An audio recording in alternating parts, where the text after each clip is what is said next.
We're now going to finish posting our company's data and start searching for leads. In the previous section, we talked about how to post your company's products and services to the system using SIC codes. We're now going to talk about how to post your company's needs. Not surprisingly, I can use the same method to post my company's needs as I use to post its products and services. I get there by clicking on the Needs link under the Post Update button, indicated by the yellow arrow, which brings me to a form that's very similar to the one that I use to post my company's products and services.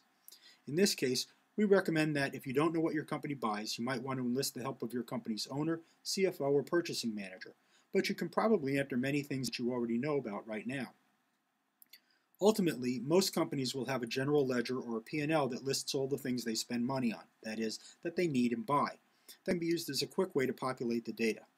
Posting something in the needs area of the database doesn't necessarily mean, by the way, that you need to currently be in the market for anything on that list. But the question is, if someone came along who had a truly compelling offer, wouldn't you want to consider it?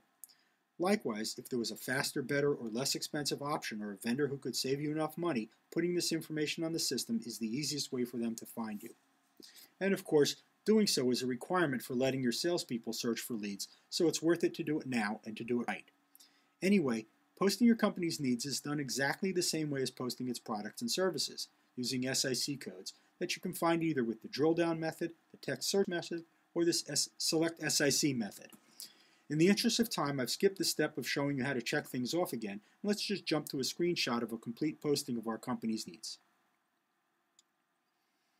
As you can see, our company buys a lot of things, including internet services, telephone service, insurance, banking services, gasoline, office supplies, labor, and dozens of other commodities and services.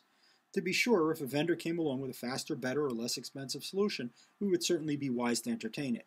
And we can do that with the lead generator in far less time and with far less effort or cost than you could ever do offline. Okay, so let's jump to the next data element, the organization chart. But before we get into how to post the data, let's start with a question.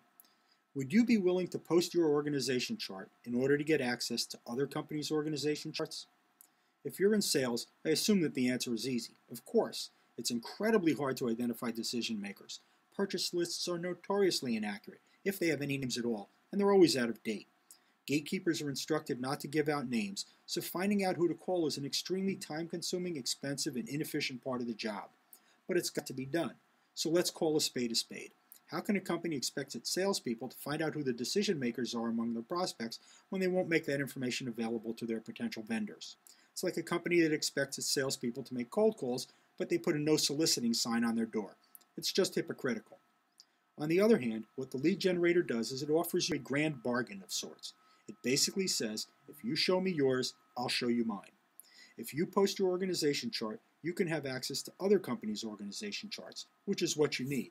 It's that simple. Think about the economics of such a trade. What would it cost you to find out who the decision makers are at any given prospect? We do this sort of thing for a living, and I have to say it's typically hundreds of dollars per company, and sometimes it's almost impossible to do.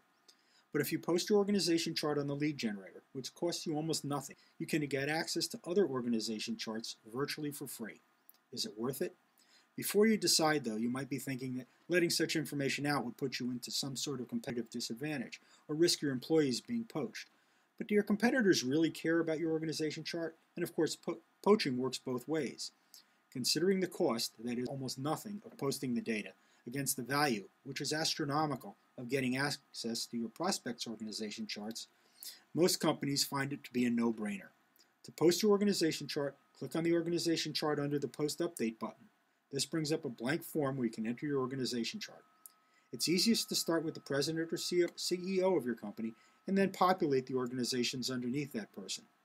To do that, you simply fill in the fields that you want to populate, such as their name, title, phone number, and email address. Note that you don't have to put all the contact information in, although you will limit what you can see from other people. Once you've entered the person, click on Create to save the record.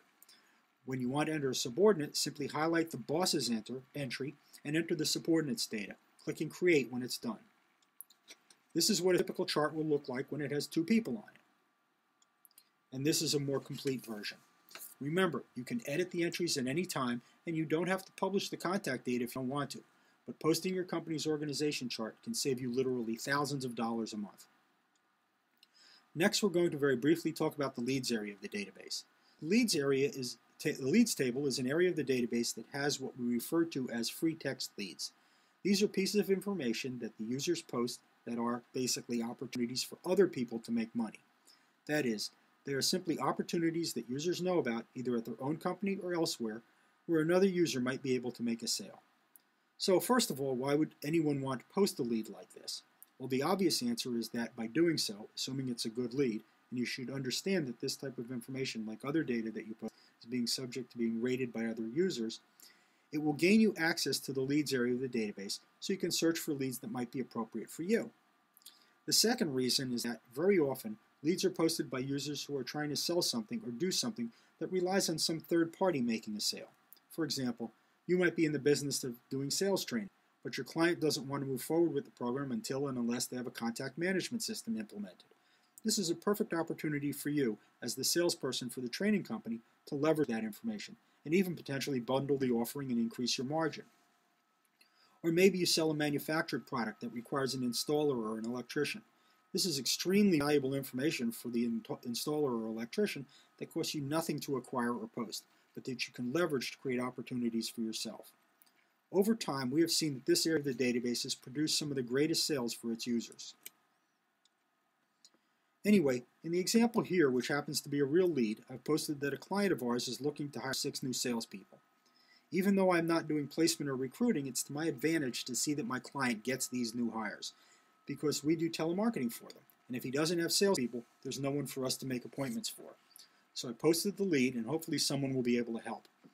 By the way, posting ads and blogs work the same way. They're entered as free text and be searched using any keywords you want, and of course blogs can be followed. The last area that we're going to talk about is posting data, is uploading your contact list, which you can do by clicking on the referrals link under My Info. Note that, unlike other areas of the database, the purpose of uploading your contact list is not to get you access to other users' contact lists. Not directly anyway. We don't publish this data. Rather, if you upload your contacts, it will be used for only one thing. We will use it to invite people to use the lead generator, keeping in mind that the more users there are on the lead generator, the more leads there are for you. Therefore, if you can provide email addresses that we can use to promote the system, it's very much to your advantage. Understand that, while the default invitation is anonymous, the CAN-SPAM Act requires that you have a legitimate relationship with the person to allow us to invite them to join. You should also screen the list for people who might have no use whatsoever for the lead generator, although we can't imagine who that would be, considering what it can do.